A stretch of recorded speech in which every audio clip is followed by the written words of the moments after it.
Assalamualaikum warahmatullahi wabarakatuh. Selamat pagi Bapak dan Ibu peserta diseminasi aksi nyata modul 1.4 dari program calon guru gerak angkatan 9 yang akan diberikan oleh Ibu Mardiatari Rismara Dewanimas dari SMP Negeri 2 Rokangkung. Bapak Ibu, hari ini Bu Nimas akan sedikit berbagi pengetahuan dan berbagi ilmu terkait modul yang sudah dipelajari mengenai budaya positif yang dapat diterapkan di sekolah. Kurang lebihnya seperti itu, bisa langsung dilanjutkan oleh Bu Nimas. Dipersilakan. Terima kasih Pak Anggi.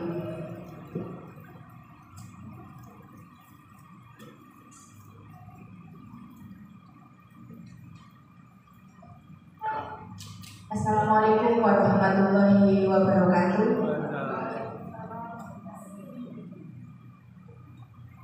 Yang terhormat Bapak Kusdianto LPD selaku pimpinan DPD daerah, yang terhormat Bapak Ibu Kusdianto selaku ketua DPD daerah dan wakil, yang saya hormati Bapak Ibu guru mata pelajaran bahasa daerah SMP Kabupaten Lumajang.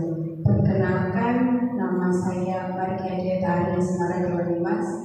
Saya dari SMP Negeri 2 Rokangkung. Izinkan saya di sini untuk membagikan sedikit informasi tentang budaya positif yang saya ambil dari aksi nyata modul 1.4.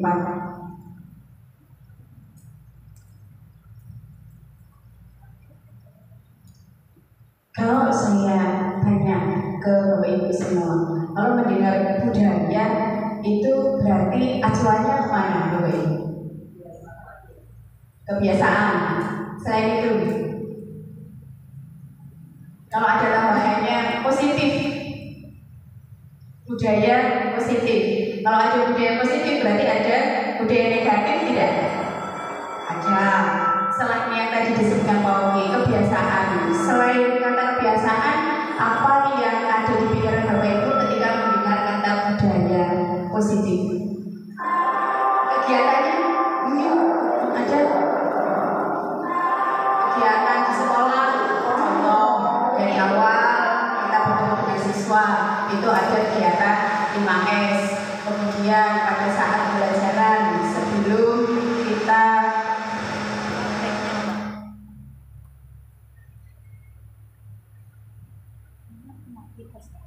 kita memulai pembelajaran itu ada berdoa. Itu juga masuk ke dalam budaya positif. Tapi di sini budaya positif yang akan saya berikan itu bukan budaya positif dalam bentuk kegiatan yang sudah ada di sekolah Bapak Ibu yang saya tadi sebutkan. Yang pertama, kami guru penggerak itu berperan untuk menggerakkan komunitas belajar di wilayahnya.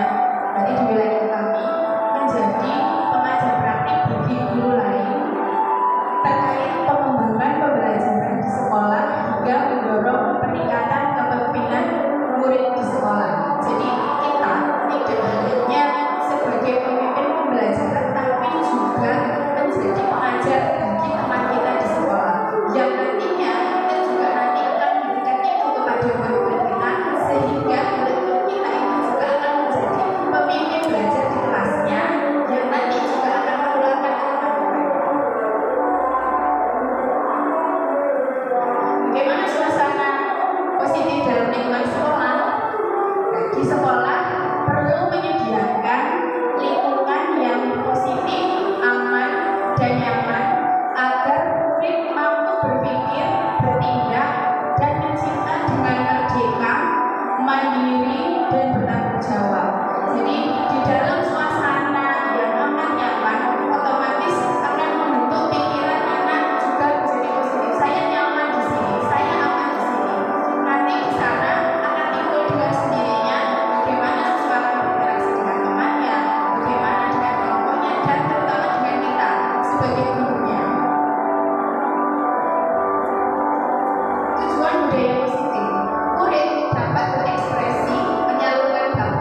teacher center atau student center? Kalau ada pertanyaan seperti ini, Bapak Ibu milih yang mana? Berpihak murid sebagai pusatnya atau guru sebagai pusatnya? Murid, karena sekarang sudah mulai kurikulum merdeka, semuanya itu murid dan murid. Jadi semuanya berpihak kepada murid. William Glasser di teori choice theory ada quality teaching. Di situ ada warm supportive classroom climate, ada lead teaching rather than post teaching, ada school work that's useful, encouragement for students to do the best they can, opportunity for students to evaluate work they have done and improve it. Di dalam teori kontrol atau teori pilihan dari William Glasser, kita bisa lihat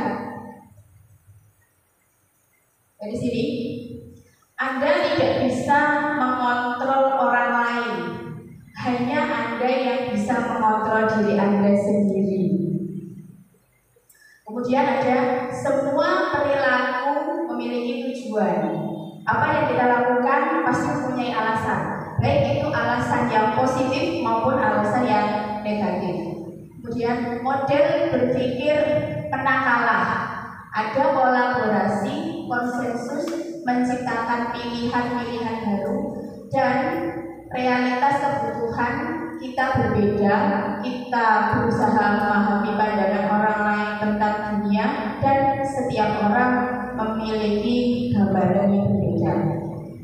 Di sebelah kiri, ketika di breakdown ada makna disiplin. Makna disiplin ini belajar kontrol diri dengan menggali potensi kita agar tercapai tujuan mulia, yaitu sesuatu yang kita inginkan berdasarkan nilai-nilai yang kita hargai. Ini nanti masuk ke dalam nilai kebajikan universal. Kemudian di perilaku yang memiliki tujuan ada teori motivasi. Di sana ada menghindari hukuman, ada mendapat imbalan, kemudian untuk menghargai diri sendiri yang nantinya akan dibangun menjadi keyakinan nilai kebajikan universal dan keyakinan di kelas. Di sini juga ada motivasi ekstrinsik yang dua. Kemudian ada motivasi intrinsik. Nah, di dalam teori motivasi ini itu juga tidak hanya berlaku untuk murid saja. Kita pada saat melakukan sesuatu, kita motivasinya apa? Contoh yang paling mudah, ketika kita berangkat ke sekolah, kemudian sudah ada peraturan sebelum jam 7 itu sudah sampai di sekolah. Biasanya ada Bapak Ibu kepala sekolah yang menanti juga di gerbang. Kan tidak setiap hari Bapak Ibu kepala sekolah ada di sana. Nah, itu yang akan diuji. Apakah kita nanti akan berangkat seperti biasa pada saat ada Bapak kepala sekolah, Ibu kepala sekolah, ataupun ketika beliau tidak ada. Biasanya ada sebagian orang yang menganggap, oh, hari tertentu saya akan berangkat pada pukul sekian karena pada saat itu Bapak Ibu kepala sekolah hadir di sana. Tapi pada hari tertentu saya akan hadir pada jam sekian karena di sana tidak ada Bapak Ibu kepala sekolah. Sama pun dengan murid. Ketika ada kita dan ketika tidak ada kita di sekolah, apakah anak juga melakukan hal yang sama? Apa motivasi anak-anak tersebut? Karena takut dengan kita, karena kita gurunya. Tapi kalau tidak ada kita, mereka berhenti. Nah, itu contoh yang paling mudah. Kemudian untuk yang nomor 3 ini, menghargai diri sendiri, yang tadi sudah saya sebutkan. Apakah kita melakukannya karena ada sesuatu imbalan atau sesuatu penghargaan yang kita dapat, baik berupa ujian, baik berupa hadiah misalnya, atau dengan tidak mendapatkan itu semua, tapi kita menghargai diri kita sendiri dengan nilai-nilai yang kita yakini di sana. Oh iya, kalau kita terlambat, berarti saya terlambat, berarti saya akan mencontohkan juga ke anak didik saya, ke murid saya, bahwa terlambat itu tidak apa-apa. atau kita tetap melakukannya dengan tujuan tadi. Apapun yang dilihat anak ke kita, mau itu dicontoh, mau itu tidak dicontoh, kita akan tetap konsisten menjalankannya. Karena hasilnya nanti kita tidak akan dapat sekarang, kita akan mendapatkannya nanti. Tapi apakah tujuan kita untuk mendapatkannya nanti itu masuk ke dalam teori untuk motivasi yang untuk menghargai diri sendiri? Nah, itu dikembalikan ke Bapak Ibu semua. Kemudian posisi 5 posisi kontrol. Yang pertama penghukum, yang kedua membuat rasa bersalah, yang ketiga teman, yang keempat pemantau, dan yang kelima sebagai manajer. Dan di manajer ini itu ada istilah segitiga restitusi. Di segitiga restitusi itu ada menstabilkan identitas, validasi kebutuhan, dan menanyakan keyakinan. Untuk yang ini nanti akan ada pembahasan tersendiri di slide selanjutnya, Bapak Ibu. Kemudian kebutuhan dasar manusia ada 5. Yang pertama bertahan hidup, penguasaan, kasih sayang dan rasa diterima, kesenangan, dan kebebasan. Jadi kalau dihubungkan tadi dengan teori motivasi, ketika menghindari hubungan, kebutuhan dasar apa yang sudah terpenuhi dan yang belum terpenuhi, kita kembalikan ke kita sendiri. Kalau kita tadi menginginkan imbalan, penghargaan dari teman, berarti ada kebutuhan yang kita penuhi. Kebutuhan yang mana kira-kira? Dari 5 ini kita ingin mendapat pujian, saya ingin dipuji. Kalau saya berangkatnya paling pagi, saya disiplin. Dari ke-5 ini, nah itu kira-kira yang mana? Yang bertahan hidup, penguasaan, kasih sayang dan rasa diterima, kesenangan atau kebebasan? Apa begitu? Saya ingin dipuji, teman-teman memuji saya, apalagi nanti kepala sekolah yang memuji. Kira-kira kebutuhannya yang mana di sini? Bertahan hidup. Yang lain, Bapak Ibu? Kebebasan. Kebebasan atau kesenangan?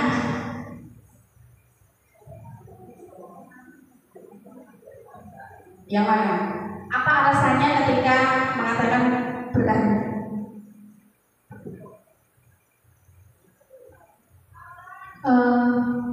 Dari alasan tadi, kalau dipuji bertahan hidup, kenapa saya mengatakan itu? Ya mungkin kalau menurut saya untuk apa ya?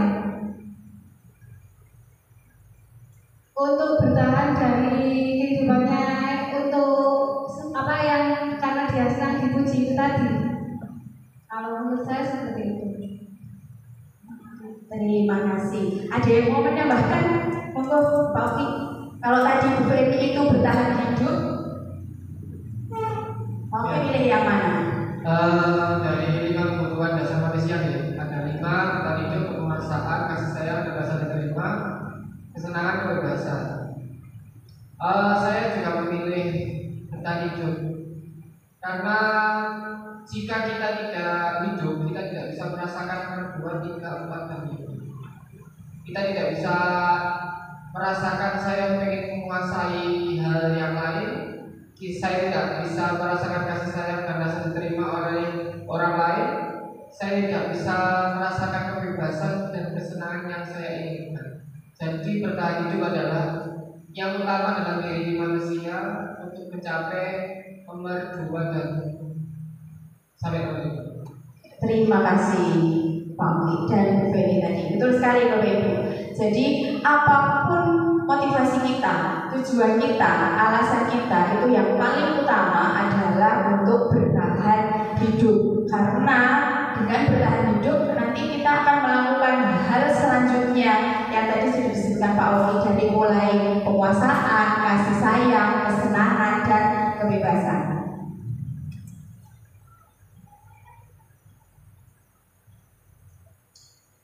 Sekolah harus menciptakan iklim pendidikan yang mengutamakan kebiasaan positif dan menjadi budaya sekolah yang berpihak kepada murid. Bagaimana mewujudkannya? Hubungan antara guru dengan guru, hubungan antara guru dengan murid, hubungan warga sekolah dengan mitra sekolah, ditambah dengan fasilitas yang ada di sekolah. Karena kita tidak bisa memungkiri bahwa hubungan antara warga sekolah, antara satu dengan yang lain, itu pasti akan mempengaruhi lingkungan sekolah kita berada. Kalau lingkungannya itu melakukan budaya positif, otomatis semua yang ada di sana perilakunya juga positif. Satu saja ada masalah, itu pasti nanti akan berdampak ke yang lain.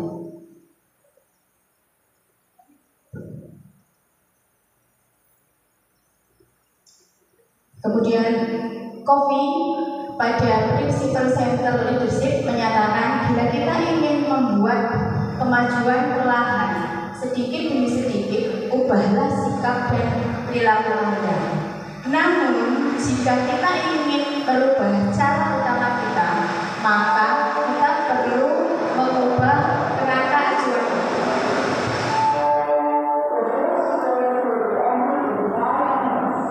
Ubahlah bagaimana Anda melihat dunia, bagaimana Anda berpikir tentang manusia, tentang paradigma, skema, dan penjelasan aspek tertentu tentang realitas.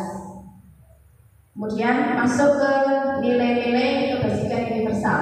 Nilai kebajikan adalah sifat positif manusia yang merupakan tujuan mulia yang ingin dicapai setiap individu. Nilai tersebut bersifat universal, lintas bahasa, suku bangsa, agama, latar belakang. Setiap perilaku perbuatan itu memiliki suatu tujuan. Dengan mengaitkan nilai kebajikan yang diyakini seseorang, maka motivasi intrinsiknya akan terbangun dari dalam, sehingga menggerakkan motivasi dari dalam untuk dapat mencapai tujuan mulia yang diinginkan. Itu menurut Diana Ozer. Kemudian nilai kebajikan yang ingin dicapai oleh setiap anak Indonesia itu kita kenal dengan profil belajar Pancasila. Jadi dari semua nilai kebajikan itu akan bermuara kembali ke profil belajar Pancasila, yaitu beriman, bertakwa kepada Tuhan, mandiri, bernalar kritis, berkebinaan global, bergotong royong, dan kreatif. Peran guru. Yang pertama, guru memiliki peran untuk membangun budaya positif di sekolah, mengubah cara pandang kita akan murid itu sendiri. Nah, di sini tantangannya. Kalau sebelumnya kita selalu menganggap anak yang nakal itu anak yang bermasalah. Cara pandang itu yang selama ini dipertahankan, yang kemudian tadi di slide sebelumnya itu kalau ada anak yang nakal, apa yang kita lakukan? Apa yang kita lakukan?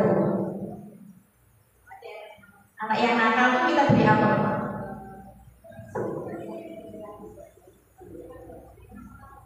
Biasanya kalau ada anak yang nakal itu kita beri apa? Misalnya untuk misalkan ada anak yang nakal, saya sebagai guru pas waktu ngajar ini saya tegur dulu ya. Kemudian saya tegur, saya kasih tahu ya, apa ya, jadi anak diberikan pengertian ya, supaya apa yang kamu lakukan itu tidak boleh ya. Tidak boleh seperti itu. Gitu. Nah, tidak boleh seperti itu. Jadi kita dengan anak didik kita itu tidak boleh apa ya, langsung dikerasi seperti itu. Nah, zaman sekarang ini anak kalau sudah dikerasi kadang-kala melawan, ya agak menantang seperti itu. Jadi saya pribadi diingatkan, ya, diberitahu, ya, dengan apa ya, dengan kata-kata supaya apa ya, Kata-kata manis. ya, dengan kata-kata manis, ya, seperti ibunya sendiri lah, seperti itu. Ya. Intinya tidak kasar. Kadang-kadang sekarang kan banyak langsung dikasari, gitu. Jadi itu poin pentingnya. Seperti itu. Terima kasih Ibu. Ketika ada anak yang bermasalah, kita cenderung itu kan normalnya, idealnya seperti itu. Tapi pada prakteknya, ketika ada anak yang salah, ada yang keliru, atau kita anggap melanggar disiplin, kita pasti akan langsung memarahi anak itu tanpa kita tanya dulu kenapa anak ini melakukannya. Nah, di sini kita akan mengubah cara pandang kita, bagaimana posisi kita yang guru, tapi kita juga melihat dari sisi pandang murid kita. Ternyata dia melakukannya karena motivasi, gitu kan. Cara pandang kita harus diubah. Kemudian yang kedua, budaya positif merupakan perwujudan dari nilai atau keyakinan universal yang diterapkan di sekolah. Yang tadi sudah saya sebutkan. Budaya positif ada perubahan paradigma teori kontrol, ada disiplin positif, ada motivasi perilaku manusia, ada kebutuhan dasar, ada posisi kontrol guru yang tadi ada 5, kemudian yang terakhir ada segitiga institusi. Perubahan paradigma teori kontrol diawali dengan perubahan tentang teori kontrol itu sendiri. Tulislah sesuatu yang sangat berharga dalam kehidupan Anda, di telapak tangan Anda, dan genggamlah kuat. Rahasiakan dari teman Anda. Kira-kira kalau kita memilih salah satu yang berharga di kehidupan kita, kira-kira apa yang dipilih? Dirahasiakan, dia nanti disampaikan ke temannya. Nah, ini pada saat tadi kita sudah menulis apa yang berharga untuk kita, apakah kita dengan mudah memberikan atau memberitahukan kepada teman kita, atau memberikannya dengan ada imbalan, atau ada yang memberikan dengan ancaman? Kalau yang pertama berarti kita memberikannya dengan cuma-cuma, kita gratis, kita berikan saja tanpa diminta pun kita akan berikan. Atau yang kedua, saya mau memberikannya asal, nah ada asalnya ini, saya juga melihat punya kamu. Jadi ada pertukaran di situ. Saya memperlihatkan, kamu juga memperlihatkan kepada saya. Atau yang ketiga, awas ya, kalau sampai kamu tahu, berarti jangan sampai orang lain juga tahu. Ada ancaman di sana. Itu yang dimaksud dengan teori kontrol. Jadi analogi tentang murid di sekolah yang kita suruh atau kita kontrol untuk melakukan sesuatu sesuai keinginan kita sebagai guru. Apakah nanti anak melakukannya karena kita suruh, karena mendapat imbalan, atau memang motivasi tadi sudah ada motivasi implisit dari anak, mau kita beri imbalan atau tidak, atau diancam atau tidak, anak tetap akan melakukannya. Perubahan paradigma teori kontrol, kita dapat mengontrol orang sesuai dengan keinginan kita. Jadi di Glaser dalam kontrol teori itu ada beberapa ya miskonsepsi. Yang pertama, ilusi guru mengontrol murid. Kemudian ilusi semua kekuatan positif, efektif dan bermanfaat. Yang ketiga, ilusi kritik membuat orang bersalah dan menguatkan karakter. Dan yang keempat, ilusi orang dewasa memiliki hak yang memaksa. Jadi ini yang miskonsepsi tentang telekontrol, bahwa kita bisa mengendalikan semua mulut kita di bawah kendali kita. Berarti semua harus menurut apa yang kita perintahkan. Kemudian semua penguatan positif efektif akan bermanfaat. Belum tentu. Karena apabila itu tidak diterima dengan motivasi intrinsik, maka akan sia-sia. Kemudian yang ketiga, kritik membuat orang bersalah dan menguatkan karakter. Padahal kritik itu tidak tentu membuat orang merasa bersalah, justru akan memotivasi orang tersebut menjadi lebih baik. Apakah nanti orang yang bersalah akan menguatkan karakter?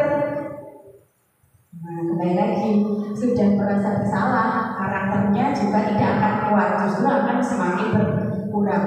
Dan ini yang sering terjadi, relasi kuasa.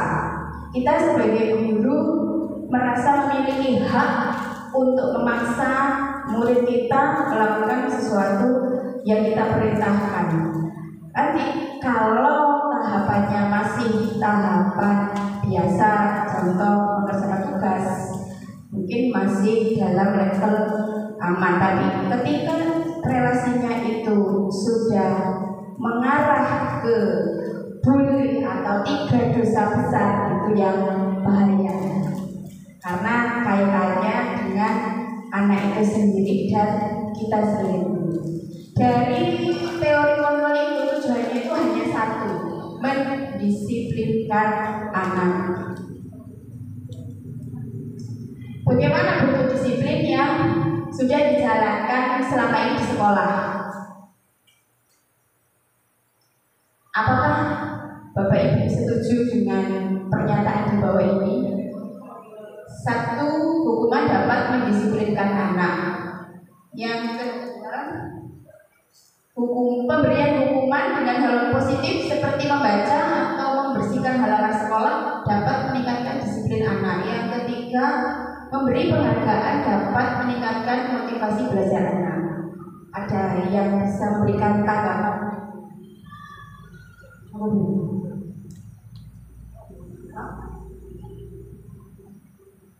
Yang pertama saja Bu, apakah setuju dengan yang nomor 1?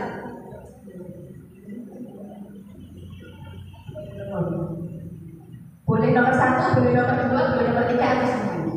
Saya mencoba untuk menyampaikan hukuman dapat mendisiplinkan anak. Di sekolah saya sendiri ya, di SMP 3 itu ada beberapa siswa yang melanggar.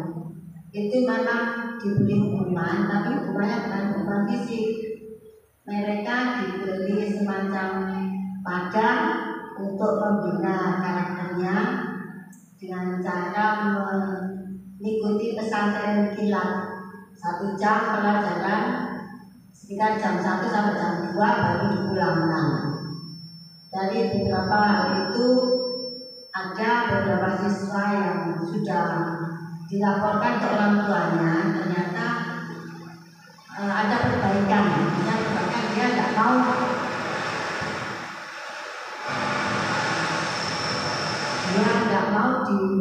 melakukan itu lagi. Maksudnya dia sudah balik jerah untuk mengikuti pesantren kilat, meskipun ada sisi positif dari mentalnya sudah diperbaiki, artinya sudah diperbaiki. Kemudian terima kasih.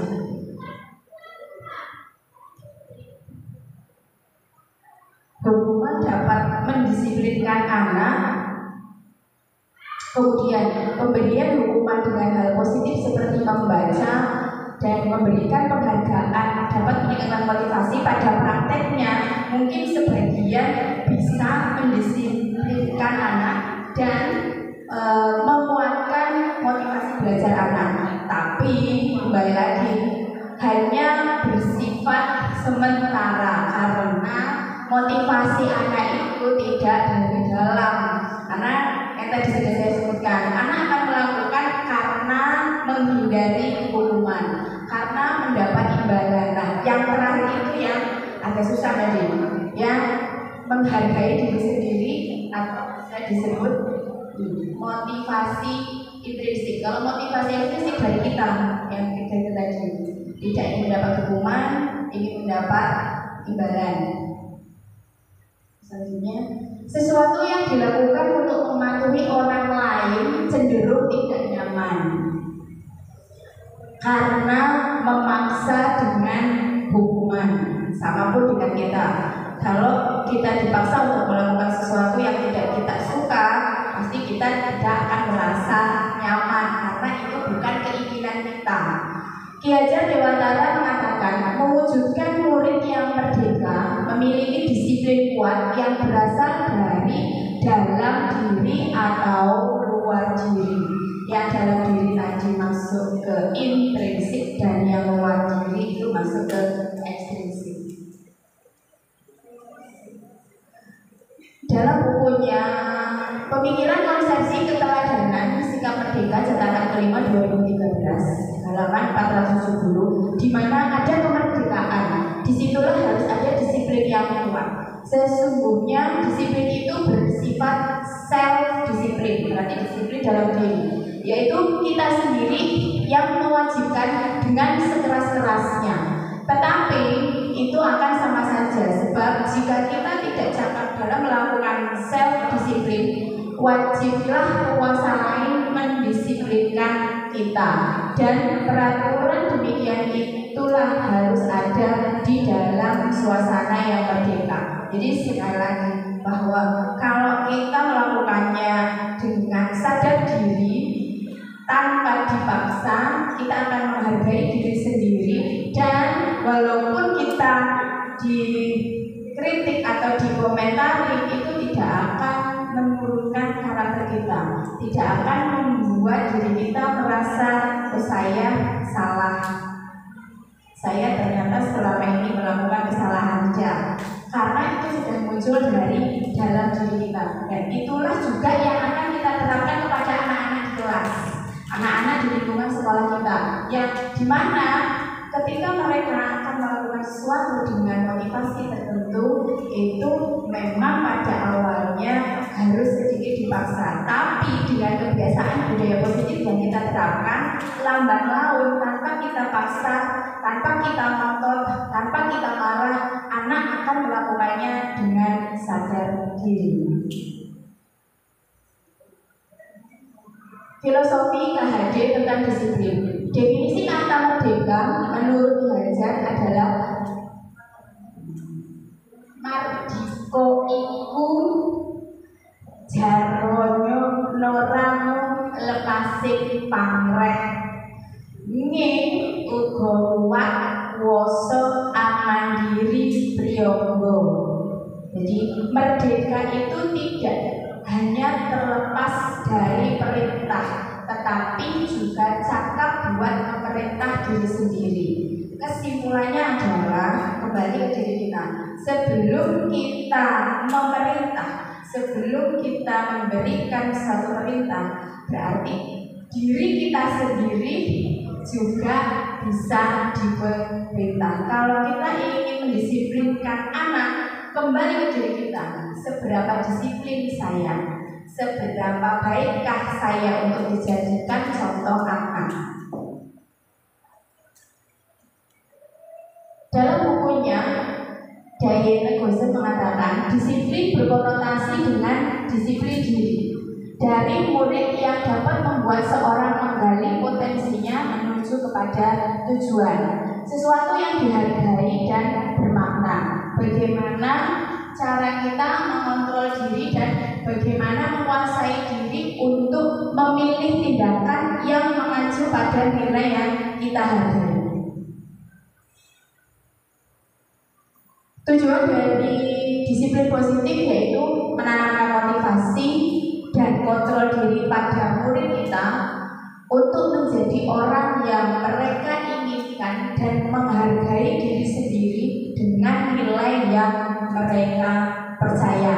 Ini yang harus kita terapkan di sana.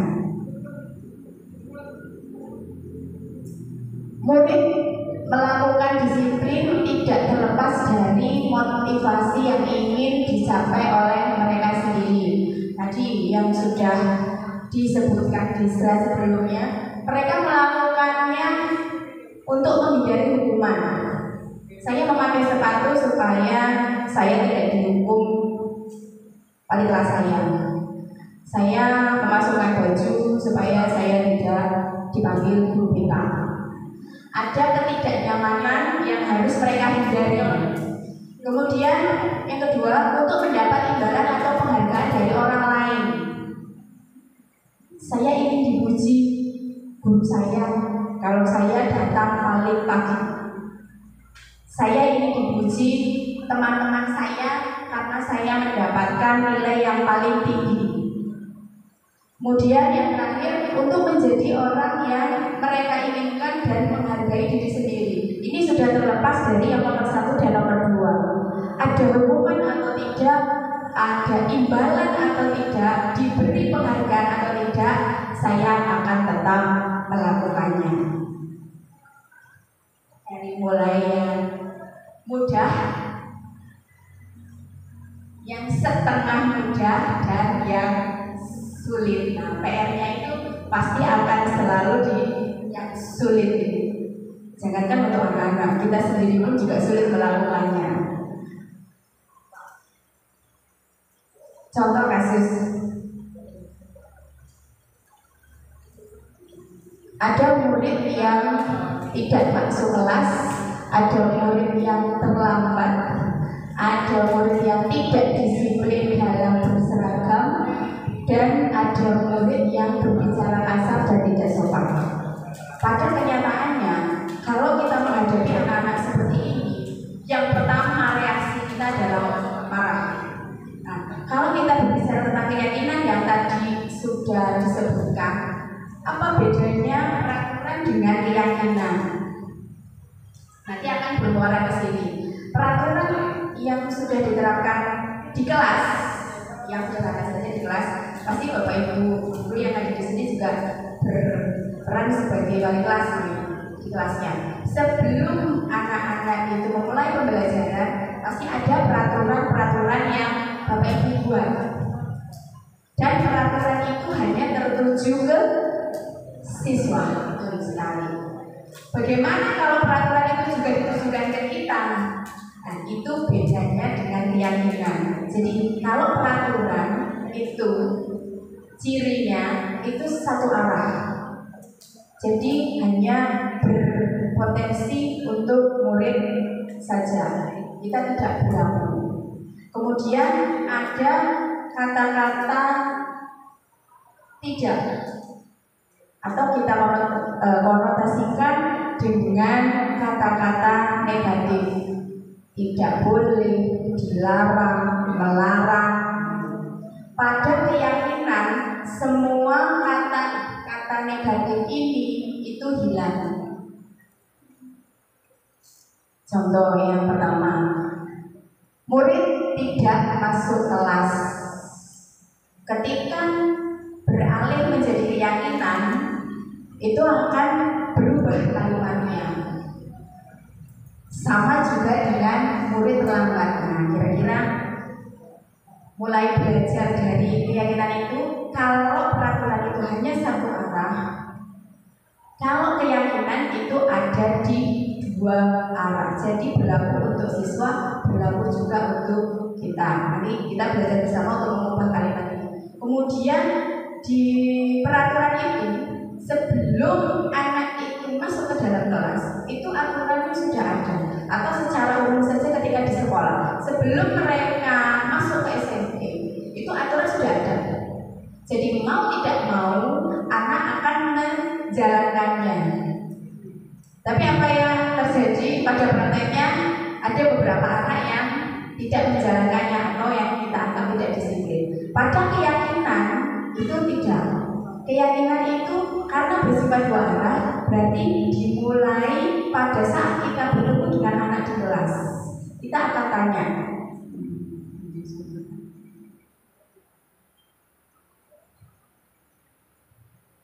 saya sudah membuat satu keyakinan di satu kelas, keyakinan positif.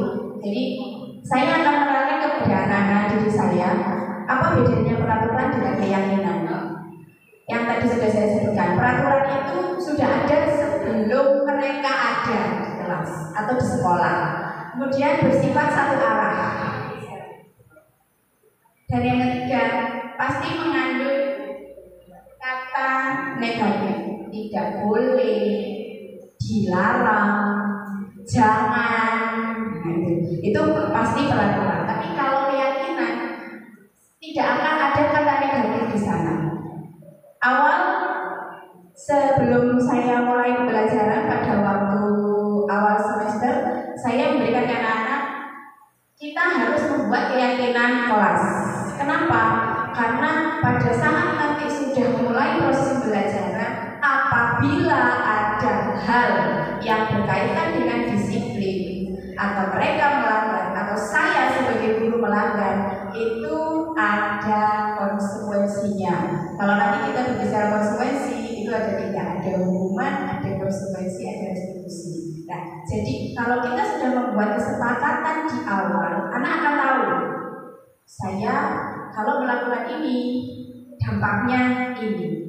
Kalau saya tidak melakukan itu, efeknya ini. Nah, itu yang nanti akan kita buat dalam keyakinan kelas kita.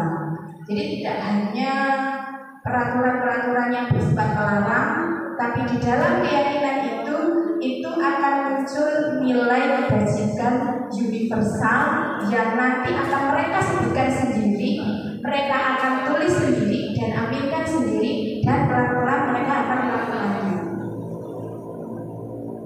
Jadi saya menuliskan contoh keyakinan kelas. Kemudian anak-anak menuliskan di kertas sticky note yang kecil-kecil itu. Mereka menulis sebanyak mungkin keyakinan yang ingin mereka yakini, yang ingin mereka sepakati di kertas itu. Saya tidak membahaskan, saya tidak memberi batasan ada berapa. Yang penting mereka menuliskan apa yang mereka inginkan. Setelah mereka menulis yang mereka inginkan, satu persatu mereka menempelkan keyakinan kelas itu di kertas manila. Semuanya, putra putri semuanya. Kemudian setelah mereka menempelkan,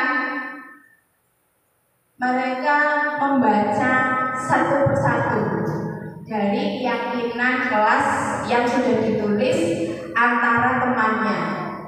Apakah ada yang setuju? Apakah ada yang tidak setuju? Jadi dengan kegiatan ini kita mengajak mereka untuk terlibat, membuat keyakinan yang ada di kelas.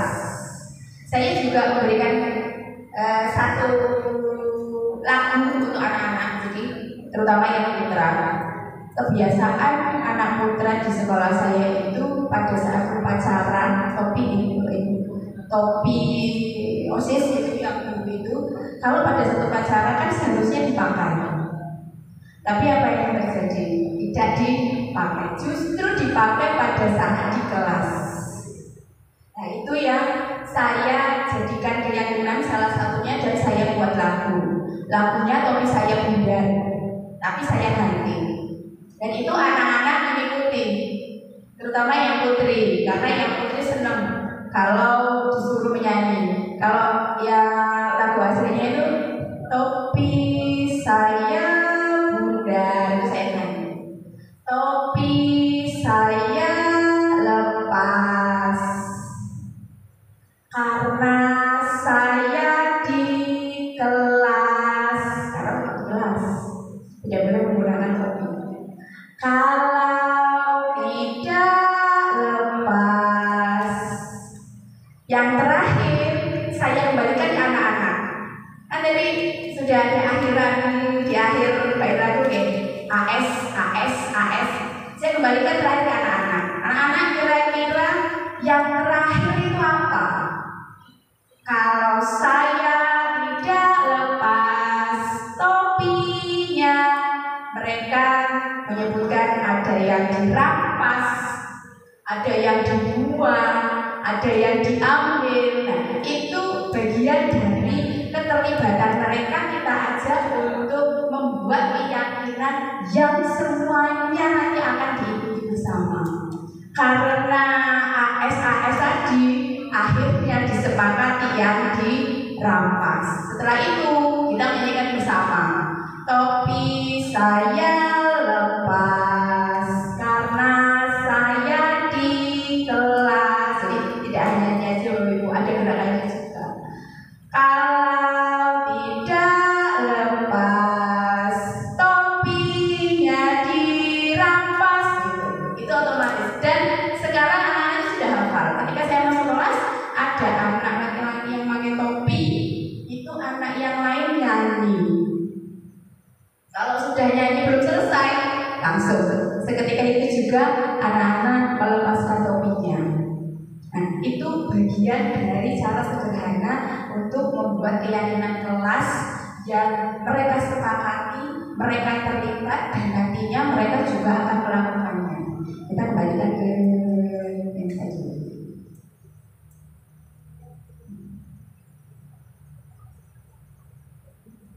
Nah, ini tadi.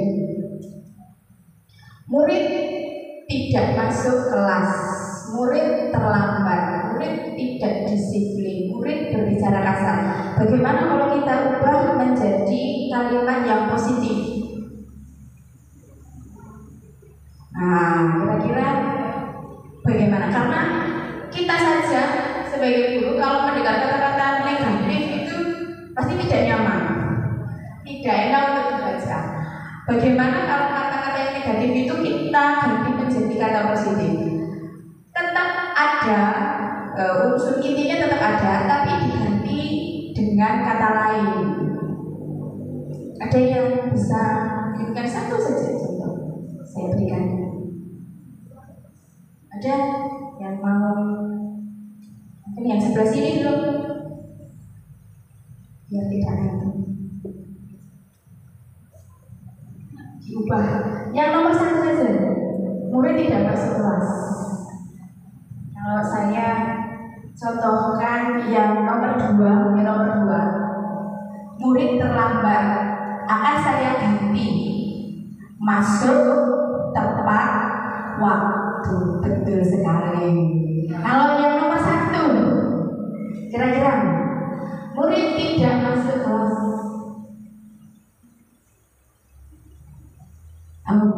Apa yang lain?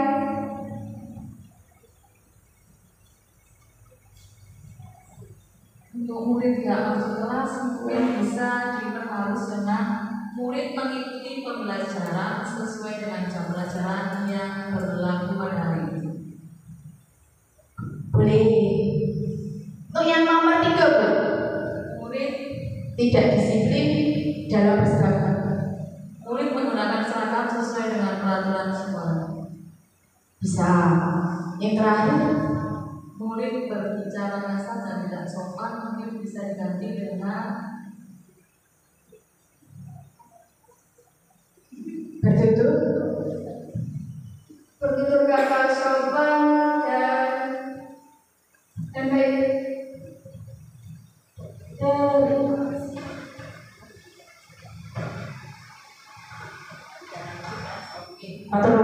Betul sekali Bapak Ibu. Jadi kita mencontohkan satu saja untuk kalimat negatif, kemudian kita ubah menjadi kalimat positif, dan biarkan anak-anak kita yang mengubah sendiri. Atau kalau misalnya kita hanya memberikan 4, apakah ada tambahan lagi yang lain anak-anak? Otomatis nanti mereka akan menyebutkan satu persatu. Atau mungkin diawali dengan peraturan dulu yang berisi kalimat negatif, tidak boleh, melarang, dilarang, jangan. Nanti baru kita ubah menjadi kalimat yang positif itu tadi. Nah, bagaimana sikap kita? Apa solusinya? Membuat keyakinan kelas. Keyakinan kelas adalah beberapa pernyataan universal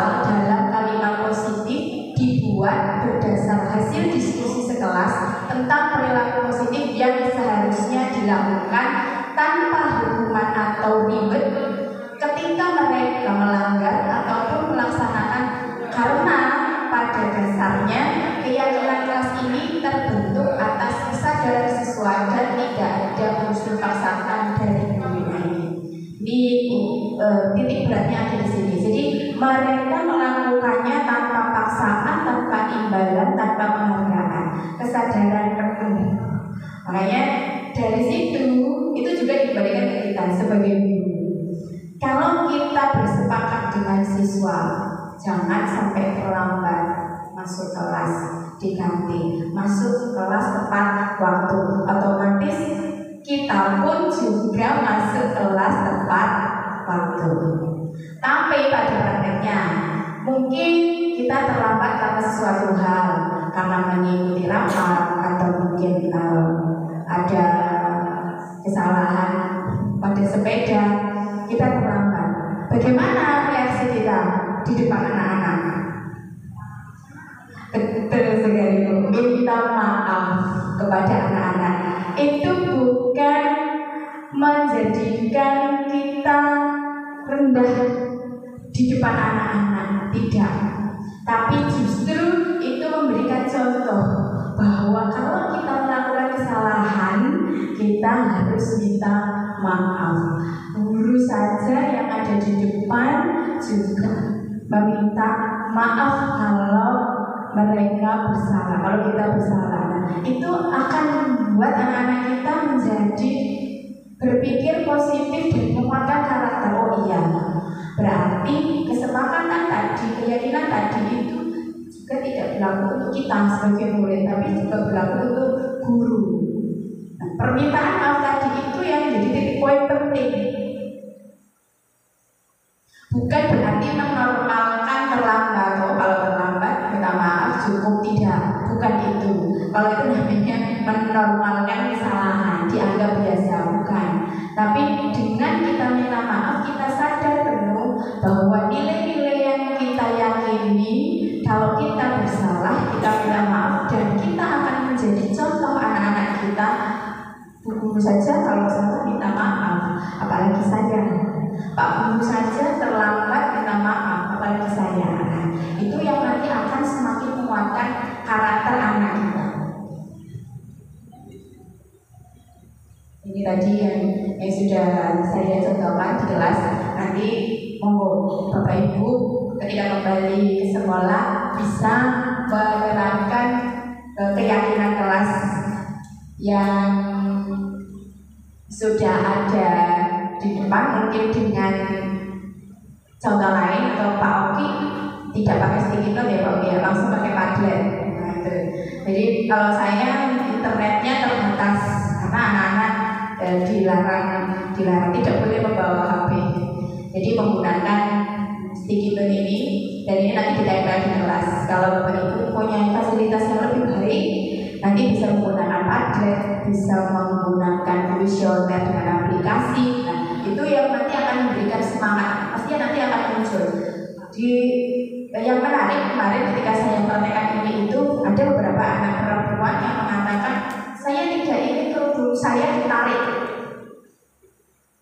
saya tidak ingin baju saya itu ditarik teman saya.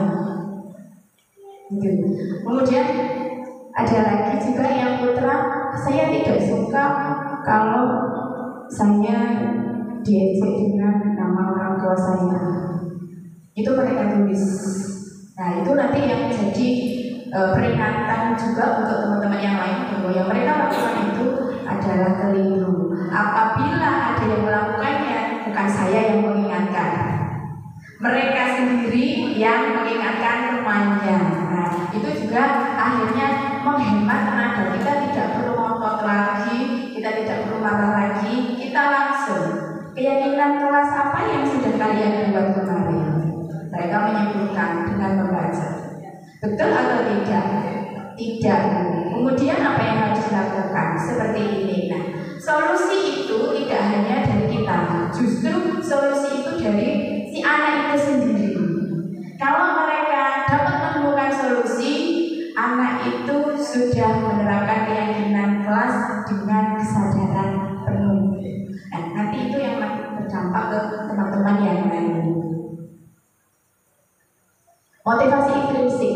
Motivasi intrinsik dalam jangka panjang tidak terpengaruh adanya hukuman atau hadiah.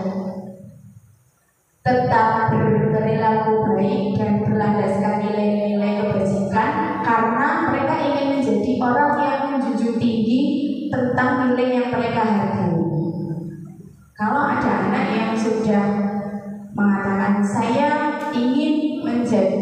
orang yang dihargai. Otomatis tumbuh dalam dirinya tanpa disuruh, dia akan menghargai orang lain. Pada saat nanti prakteknya ada yang tidak sesuai dengan nilai yang diyakini anak itu tidak akan mengikis keyakinannya. Tetap dia akan menjadi orang yang ingin dihargai dan menghargai. Nah, itu motivasi intrinsik yang dalam jangka panjang. Kemudian seluruh tindakan manusia memiliki tujuan tertentu. Demikian juga pada murid. Tadi sudah disebutkan 5 kebutuhan dasar manusia. Ada apa saja ini?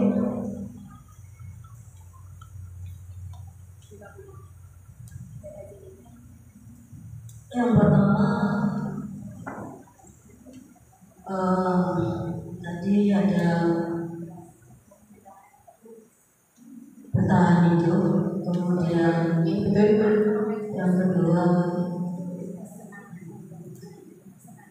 yang kedua adalah kesenangan, kemudian yang ketiga rasa diterima, betul. Yang keempat ada penguasaan. Ada lagi Ibu yang menambahkan kebutuhan dasar manusia: bertahan hidup, rasa dicintai dan diterima, kesenangan dan penguasaan. Terima kasih Ibu.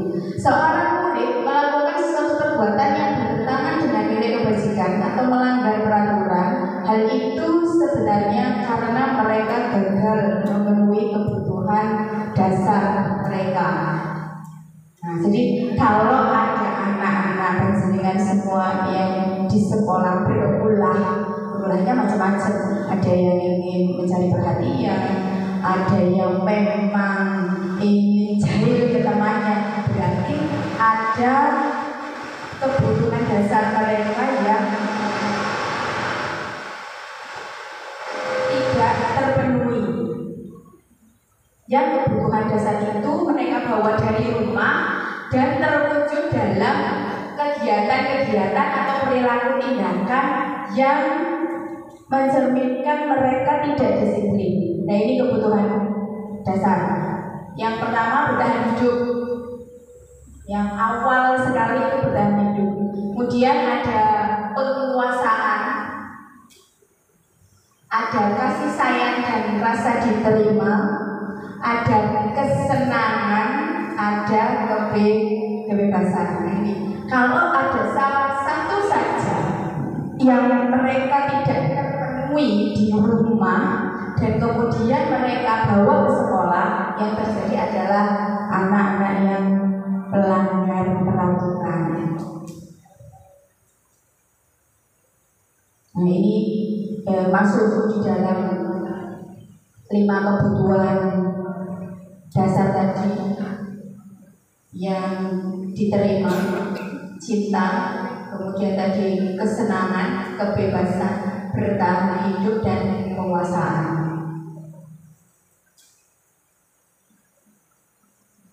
Lanjut ke 5 posisi kontrol guru. Nanti saya juga akan menanyakan ke Bapak Ibu semua. Bapak Ibu semua di posisi yang mana ketika dihadapkan pada 5 posisi kontrol guru? Yang pertama itu penghukum. Sering ya kita melakukannya ya, termasuk saya. Saya dulu juga penghukum. Kemudian yang kedua itu membuat orang merasa bersalah. Orang di sini adalah murid. Jadi kalau ada anak yang melakukan tindakan melanggar disiplin, kita pasti akan membuat anak itu merasa bersalah, baik dengan kata-kata yang halus, dengan kata-kata yang menyindir, dan juga dengan kata-kata yang langsung to the point. Kemudian ada posisi sebagai teman, ini yang di tengah-tengah. Ada monitor atau pemantau, dan yang terakhir adalah posisi manajer. Dean Gosen dalam bukunya mengatakan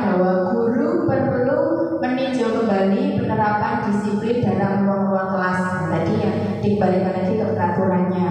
Apakah peraturan itu dibuat hanya untuk satu arah dengan siswa, bersifat memaksa dan tidak ada kesepakatan di dalamnya karena menggunakan kata-kata negatif. Yang pertama, penghukum. Penghukum bisa menggunakan hukuman fisik, verbal, dan senantiasa mengatakan bahwa sekolah memerlukan sistem atau alat yang dapat lebih menekan murid-muridnya. Yang dimaksud dengan alat di sini ya peraturan yang tadi itu. Diharapkan dengan adanya peraturan itu anak akan menjadi disiplin. Berarti peraturan itu tidak boleh ada di sekolah, boleh.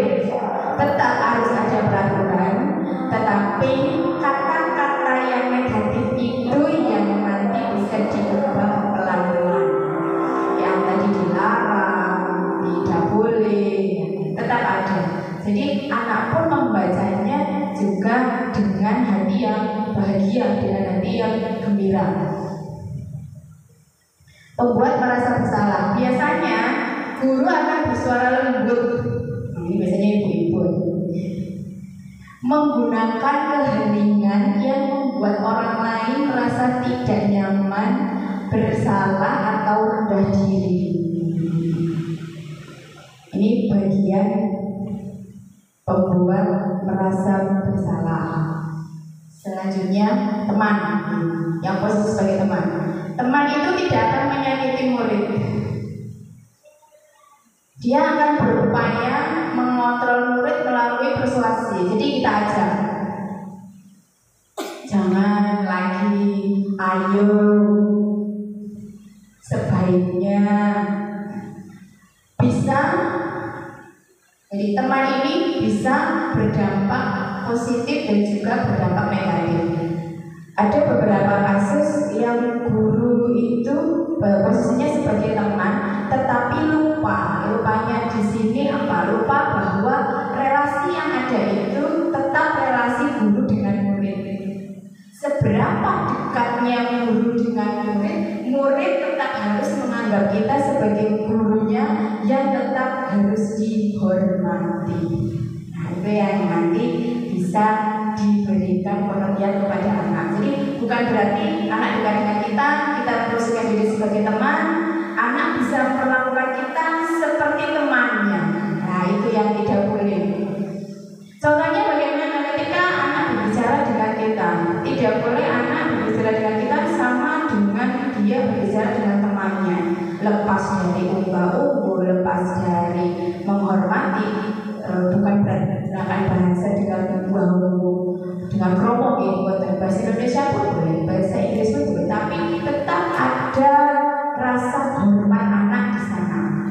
Jadi walaupun kita dekat dengan anak, kemudian kita memposisikan teman kepada mereka, tapi kita juga perlu menggarisbawahi kepada anak bahwa kamu tetap murid, Bu Guru tetap guru kamu, Pak Guru tetap guru kamu, yang tetap kamu hormati.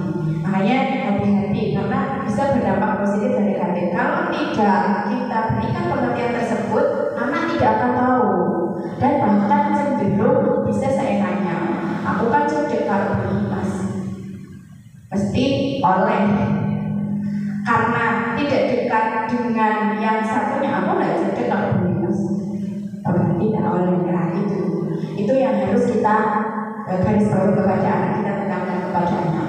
Kemudian yang selanjutnya ada monitor dan pemantau. Monitor atau pemantau berarti mengawasi. Kita bertanggung jawab atas perilaku murid kita yang kita awasi. Posisi pemantau berdasarkan pada peraturan dan konsekuensi. Jadi kalau ada anak yang terlambat sholat karena bersembunyi, kemudian teman-temannya sudah sholat, anak ini kita suruh sholat, apakah kita tunggu atau kita tinggal? Nah, kalau lihat anaknya, kalau anaknya memang sudah punya kesadaran penuh, ada ataupun tidak ada kita, dia tetap sholat, pasti. Tapi karena posisinya di sini sebagai pemantau, berarti anak itu kalau kita tinggal, Kalau dia dibiarkan sendiri, dia dipastikan tidak akan sholat. Kalau kita tinggal sebentar, kita tanya, sudah sholat? Nah, sudah. Dari mana kita percaya? Nah, karena memang anak itu tidak bisa dipercaya. Contohnya, jadi kalau kita tidak awasi anak itu, maka kemungkinannya anak itu tidak bisa disiplin, tidak bisa kita tinggal. Jadi harus disitu dilihat, ditungguin. Berawal dari teori stimulus respon yang menunjukkan tanggung jawab guru dalam mengontrol muridnya. Konsekuensinya ya tadi itu, kalau kita hanya berfokus pada satu anak, ada banyak anak yang kita tinggalkan. Konsekuensinya dan peraturannya sebelum kita menjadi pemantau atau pengawas harus kita ketahui. Yang terakhir, posisi manajer. Di sini kita sebagai mentor, di mana guru berbuat sesuatu bersama murid, mempersilahkan murid, mempertanggungjawabkan perilakunya, mendukung murid agar dapat menemukan solusi atas permasalahannya sendiri. Ini yang tadi sudah saya singgung, bagaimana cara berbicara dengan anak atau menggali cerita dari anak yang kita juga memposisikan diri sebagai murid di sana, bukan sebagai guru. Kelihatan ya Bapak Ibu tulisannya ya. Kalau yang posisinya penghubung ini contoh-contoh kalimat yang biasanya guru ucapkan kepada anak pada 5 posisi kontrol. Yang penghubung, patuhi aturan saya atau awas. Biasanya yang penghubung seperti ini, awas, ada ancaman. Kamu selalu saja salah. Kamu lagi. Bosan guru lihat. Bosan Pak guru lihat. Kemudian yang membuat orang merasa bersalah, ibu sangat kecewa sekali dengan kamu. Padahal kemarin kamu sudah janji. Tapi kamu lambat. Kemudian gimana coba kalau orang tua kamu tahu? Kira-kira kecewa apa tidak? Ya, sebagai pemantau, peraturannya apa? Apa yang telah kamu lakukan? Sanksinya apa? Hukumannya apa? Untuk yang teman, ada kata-kata persuasi di sana. Ayo, kamu bisa melakukannya. Bantu ibu. Bu Dimas yakin kamu bisa melakukannya dengan baik. Ya sudah, kali ini tidak apa-apa. Nanti ibu bantu bereskan. Ini yang ada konsekuensi positif negatif itu nanti di sini. Jangan sampai anak menjadi nyaman dan akhirnya memposisikan kita sebagai gurunya itu sama dengan temannya. Nah, ini yang posisi yang terakhir, yang manajer. Kalau sudah di posisi manajer, pasti sebelumnya sudah membuat keyakinan keras. Itu pasti. Nah, nanti dikembalikan pada posisi anak ketika membuat keyakinan. Apa keyakinan yang sudah kita buat sebelumnya? Apa yang sudah diyakini sebelumnya? Apakah kamu sudah meyakininya? Dalam posisi ini berarti anak kan sudah lepas dari keyakinannya. Si anak ini sudah melanggar, melakukan tindakan tidak disiplin. Pada saat posisi kita sebagai guru menjadi manajer, kita tidak akan menjadi penghukum, kita tidak akan menjadi orang yang membuat merasa bersalah teman maupun monitor, karena kita sudah dalam posisi cara pandang kita sebagai guru dan cara pandang kita sebagai anak. Jika kamu meyakininya, apakah kamu bersedia memperbaiki? Dan saya yakin ketika kita menggunakan kalimat-kalimat ini, emosi kita yang tadinya kita marah, kita turunkan pelan-pelan. Walaupun prakteknya tidak semudah itu. Kalau dalam posisi marah, ya marah saja. Tidak mungkin menggunakan apa yang kamu yakini, tidak akan. Pasti tetap marah. Paling tidak kita bisa belajar dari sana untuk menurunkan emosi pelan-pelan sampai kita bisa tarik nafas dan mengatakan apa yang kamu yakini sampai kamu melakukan hal tersebut. Jika kamu memperbaiki hal ini, hal apa yang menunjukkan tentang dirimu? Kalau sudah memperbaiki hal ini, hal ini menunjukkan apa tentang dirimu? Apa rencana kamu untuk memperbaiki hal ini? Kita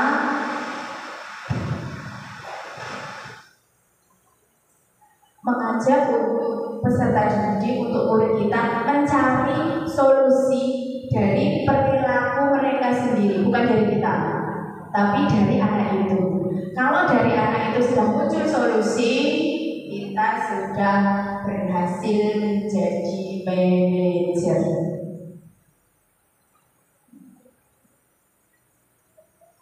Masih di posisi guru yang kelima tadi dan yang terakhir itu ada kegiatan restitusi.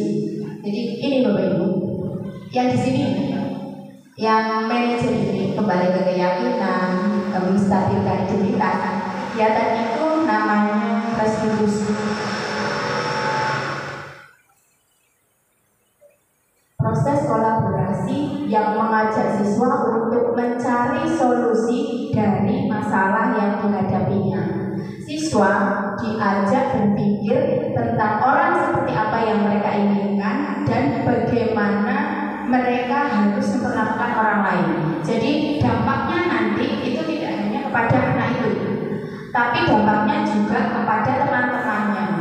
Kalau anak ini sudah melakukan sesuatu hal yang merugikan dirinya, otomatis akan merugikan orang lain. Tapi kalau anak ini sudah mencari solusinya sendiri, ketemu solusinya sendiri, otomatis solusi itu juga akan berdampak kepada teman dan sekitarnya. Cirinya restitusi.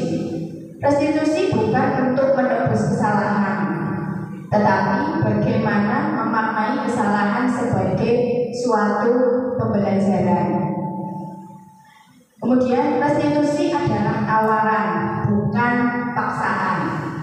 Restitusi menuntun anak melihat ke dalam dirinya, kemudian mencari kebutuhan dasar yang mendasari tindakan.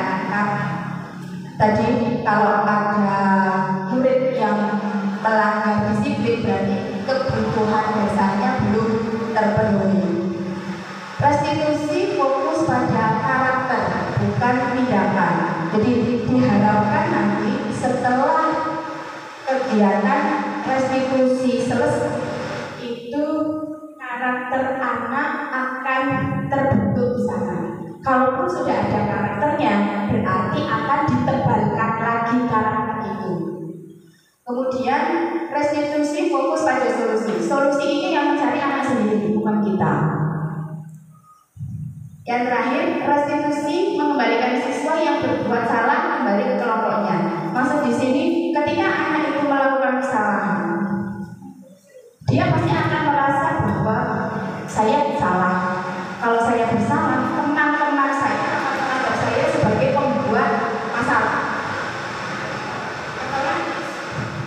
Kalau sudah beranggapan seperti itu, dia akan merasa tidak akan diterima di kelompoknya. Dia tidak akan diterima kembali di kelasnya. Itu nanti yang harus kita lakukan dengan keyakinan kelas kita, bagaimana siswa ini akan kembali ke kelompoknya dan bisa mencari solusi, bertanggungjawabkan dari apa yang dia perbuat. Ini ada segitiga restitusi. Yang pertama, menstabilkan identitas. Jadi ini segitiganya, jadi teman. Menstabilkan identitas. Kemudian yang kedua adalah validasi tindakan yang salah. Kemudian menanyakan keyakinan. Ini kalimat-kalimatnya. Kamu tentu punya alasan mengapa melakukan ini. Pasti ada. Adakah cara yang lebih efektif untuk mendapatkan apa yang kamu butuhkan? Ada kebutuhan dasar yang tidak terpenuhi. Keyakinan kelas apa yang telah kita sepakati? Apakah kamu sudah menerapkannya? Kamu ingin menjadi orang seperti apa?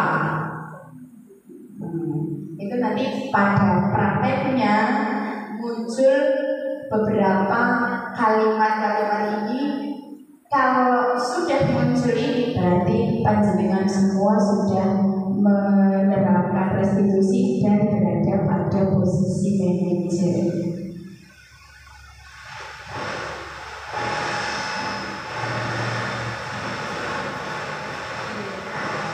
Kalau punya alasan ini cara Anda kelas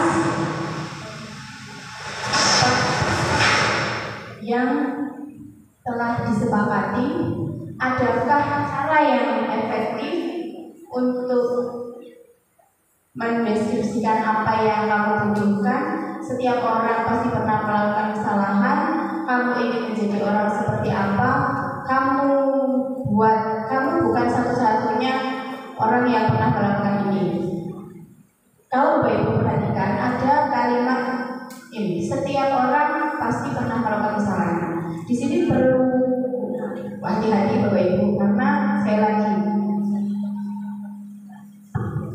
kita tidak menormalisasikan kesalahan. Jadi jangan sampai anak berpikiran bahwa melakukan kesalahan adalah boleh. Melakukan kesalahan adalah boleh. Jangan sampai anak berpikiran seperti itu. Walaupun setiap orang pasti pernah melakukan kesalahan, baik sengaja ataupun tidak disengaja. Tapi bukan berarti bahwa mereka saja kalau kita melakukan kesalahan, atau tidak masalah kalau kita melakukan kesalahan. Itu yang tidak boleh. Kemarin saya juga sudah mempraktekkan kegiatan restitusi itu kepada murid saya kelas 9. Cewek-cewek biasanya saling ejek-mengejek. Kalau yang sekarang itu bercanda ya, mungkin ada yang bisa mendengar ya bercanda. Nah, itu juga terjadi pada anak-anak saya. Jadi dua anak ini itu beda kelas. Alfi, yang sini Alfi, di Laila. Jadi mereka berdua tergabung dalam pengurus OSIS. Jadi setelah rapat selesai itu ternyata mereka saling bercanda semuanya. Tapi tiba-tiba Alfi ini itu mengejek Laila dengan perempuannya. Maksudnya Alfi itu bercanda, tapi kamu bercandanya kelewatan. Laila tidak terima. Akhirnya saya hubungkan mereka berdua, mengonfirmasi, betul tidak Alfi kamu melakukan ini? Dia mengatakan, ya Bu, saya melakukannya. Berarti sudah menstabilkan identitas, meyakinkan bahwa setiap orang pasti pernah berbuat salah. Tapi maksud saya itu tidak mengejek, maksud saya itu bercanda. Ya, saya yang tidak terima, baper.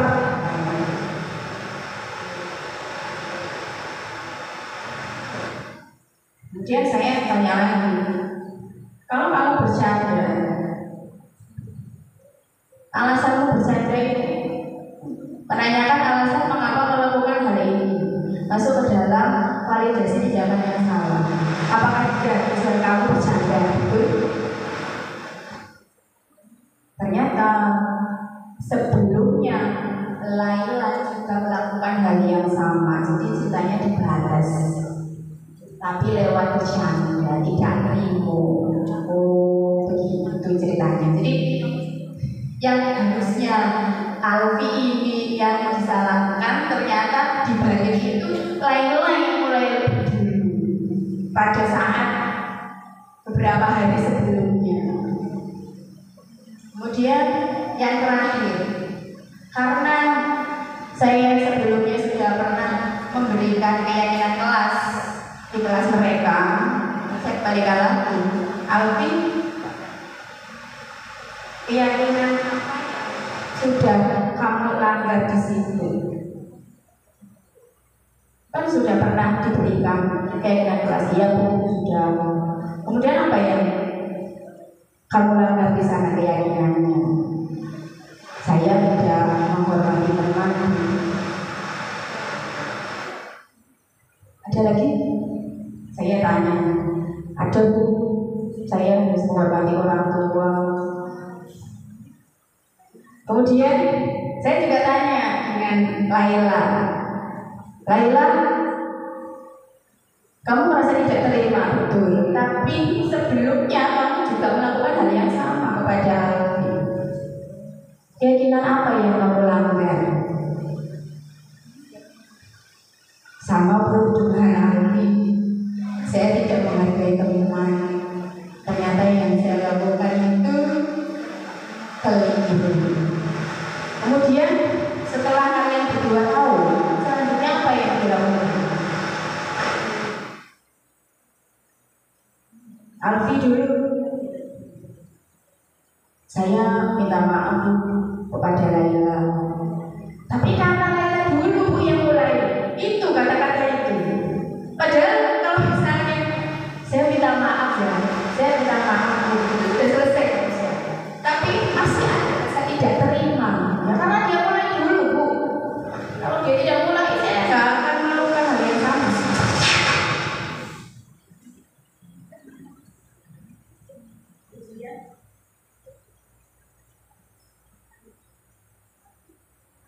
Kemudian apa yang dilakukan Laila?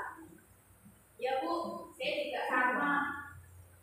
Saya juga meminta maaf. Saya tidak bermaksud untuk mengejek orang tua Alfi. Saya juga bercanda, tapi ternyata kebercandaan saya melukai hati teman saya. Akhirnya mereka berdua pada akhirnya yang sudah bisa kita tebak, meminta maaf. Nah, akhirnya dua anak ini yang tadinya mau bermusuhan itu tidak jadi. Yang tadinya akan saling mengejek pada hari selanjutnya karena berbalas itu tidak jadi. Karena dikembalikan mengembalikan ke kelompoknya. Pada saat itu terjadi, maka Bapak Ibu sudah berhasil menerapkan kegiatan segitiga restitusi.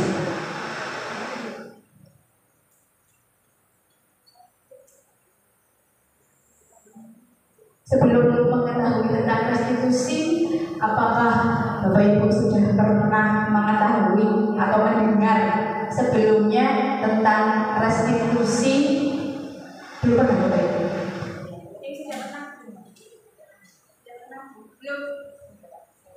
Belum pernah.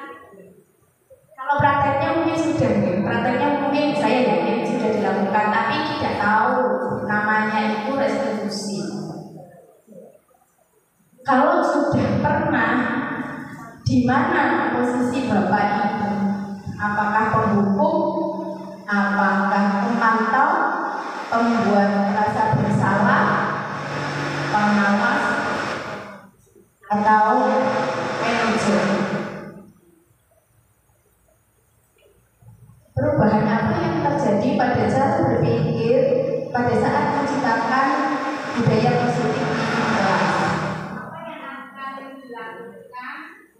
untuk menciptakan budaya positif tersebut.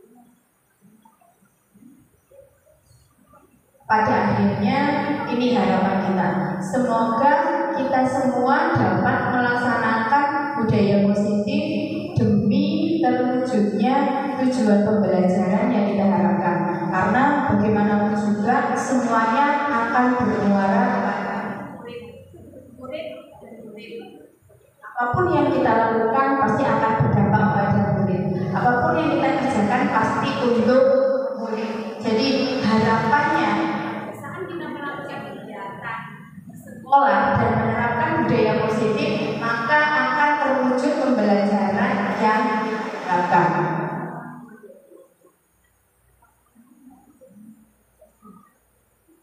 Sebelum saya akhiri, Bapak Ibu, ada yang ingin memberi tanggapan?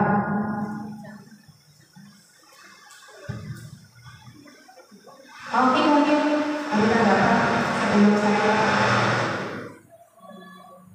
kan kasus, ada beberapa kasus yang ada kemudian Bapak Ibu nanti menentukan kira-kira posisi gurunya.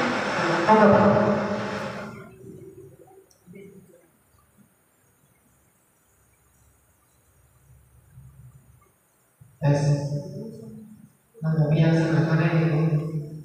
Monggo Pak, yang mana saja boleh.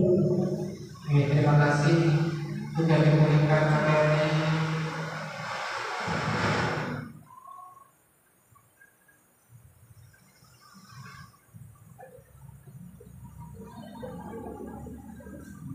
Terima kasih sudah diberikan materi mengenai budaya positif di sekolah. Saya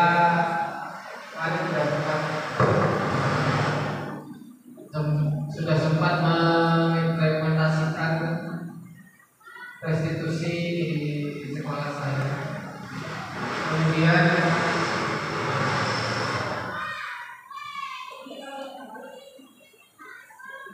Kemudian saya juga sudah menerapkan keyakinan kelas, tapi sumber belajar saya tidak digunakan. Jadi dari keyakinan kelas ini kita sudah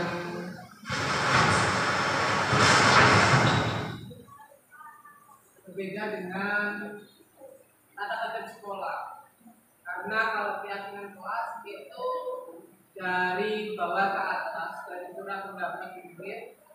Kalau tata tertib sekolah itu dari atasan ke bawah. Jadi kita seharusnya sekolah ini bisa mengubah pola pikir kita. Jadi dari surat pendapat murid ini akan menghasilkan sebuah keyakinan kelas yang sepakati. Tentunya kita tidak keluar dari breakdown-nya kesepakatan dan keyakinan yang kita yakini. Terima kasih.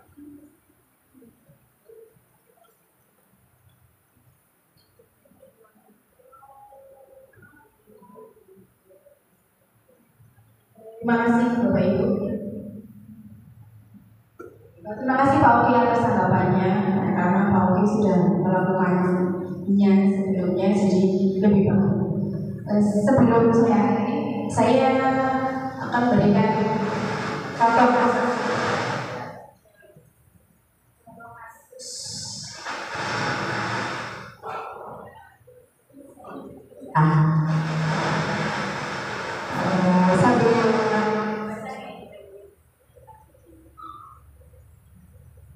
Guru matematika dari kelas 8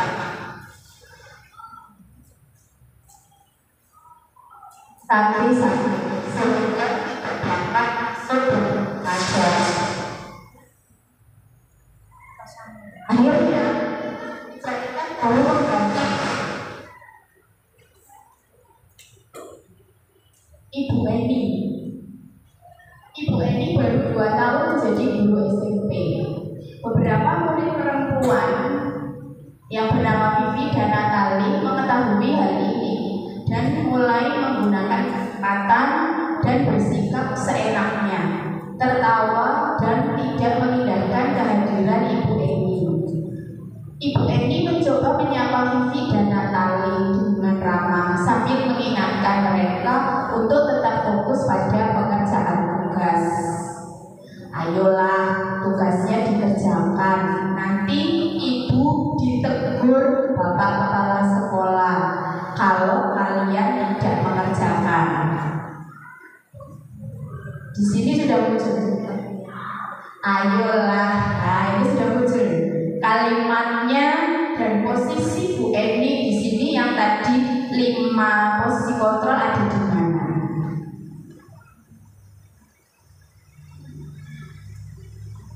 Tolong bantu ibu ya.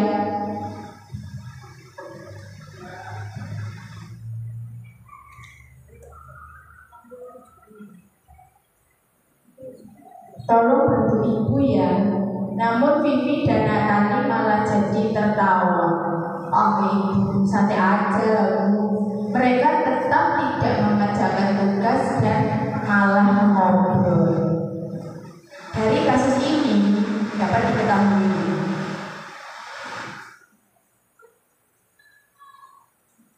posisi Bu Eni itu ada di mana? Apakah penghukum? Bukan. Manajer? Belum. Kemudian kontrol atau pengawas monitor? Bukan. Ini teman.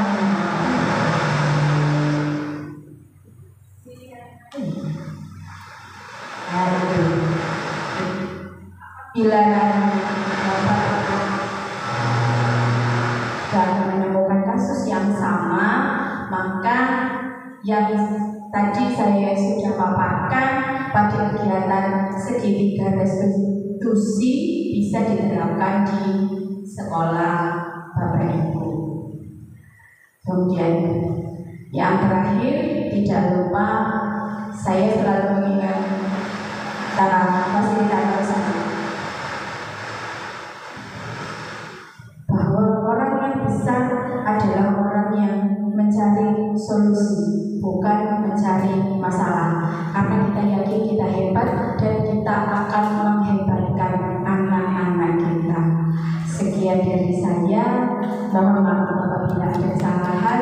Terima kasih atas partisipasinya. Wassalamualaikum warahmatullahi wabarakatuh.